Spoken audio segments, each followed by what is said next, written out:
8 साल बेमिसाल जब हम कहते हैं तो ये कार्यशैली का बदलाव है। भारत का दुनिया में जिस प्रकार से मान बढ़ा, ये अप्रत्याशित है। जो कड़े और कठोर फैसले जो असंभव माने जाते थे वो लेने के 8 वर्ष है। जो घोषणा पत्र होता था उसको कूड़ेदान में डालने की राजनीतिक पार्टियों की आदत थी। उसके एक एक बिंदु में, बल्कि उससे ज़्यादा, चाहे वो बजट का पैटर्न बदला हो, फिर जो घटनाएं अप्रत्याशित घटी इस शताब्दी में, वो कोरोना की महामारी थी।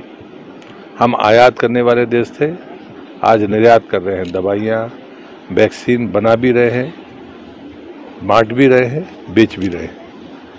जो सामरिक हमारी सामर्थ्य है, हम शस्त्रों का आयात करते थे, हम निर्यात कर रहे हैं। फूड सिक्योरिटी की बात होती थी, वो करके बता दी कि 80 करोड़ लोगों को हम 2 साल तक मुफ्त खिला सकते हैं।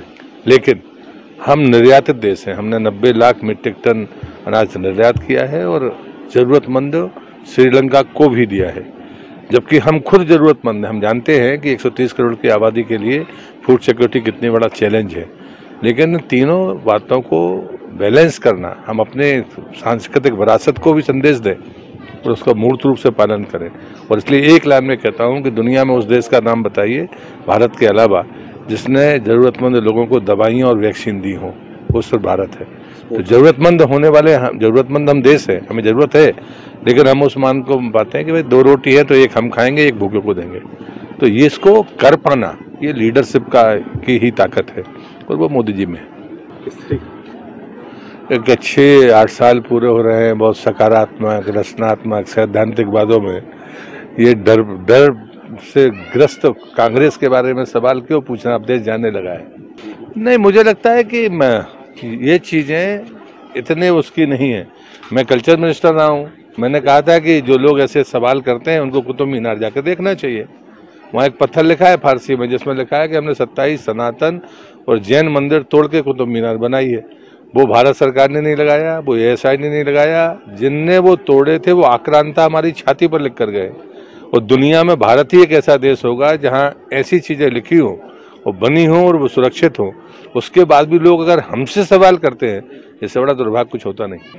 प्रवृत्ति के साथ जियोगे तो कष्ट खुद को भी होगा और लोगों को भी कष्ट पहुँचाओगे। प्रकृति के साथ जियोगे तो खुद भी आनंद में रहोगे और प्रकृति तुम पर कृपा करेगी। तो जब तक व्यक्ति का आचरण ना हो, ये ऐसा मार्ग है, ऐसा पथ है जिस पर लोग सकारात्मक ऊर्जा के लिए यहाँ पर आते हैं। जब हम अच्छा सोचेंगे तो अच्छा ही करेंगे, तो फिर गलतियों के लिए भी कोई न्याय की परिभाषा तय करेंगे, जैसा पूज्य दास जी ने कहा।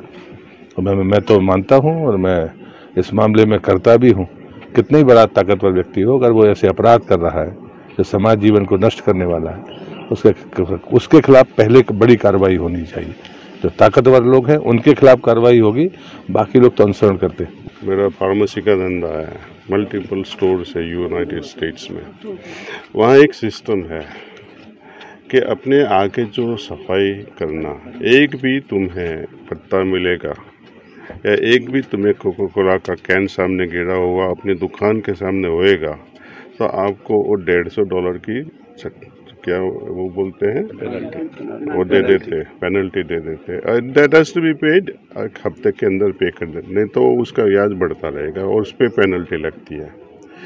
तो ऐसा कुछ करना चाहिए। जो आश्रम है या इंडस्ट्रीज है अपनी प्रदूषण उसमें डालती है, बोरवेल में भी डालते हैं, नदी में भी डालते हैं, तो उसको ऐसी पेनल्टी मिले कि उसको उनकी क्या बोलते हैं माँ को याद करा ले, है ना। हम ऐसे शब्द तो नहीं बोलना चाहिए, लेकिन मैं कहना चाहता हूँ कि सख्त सजा दो उनको, करोड़ों में दो, लाखों में दो, उसकी इंडस्ट्री बंद करवा दो, उनके आश्रम भी बंद करवा दो, तब पता चलेगा कि हमने क्या भूल की है। क्योंकि ये छोटी छोटी भूल नहीं है, ये लोग इतनी भूल कर सकते हैं तो बड़ी भी भूल अंदर और अंदर चालू ही रहती है।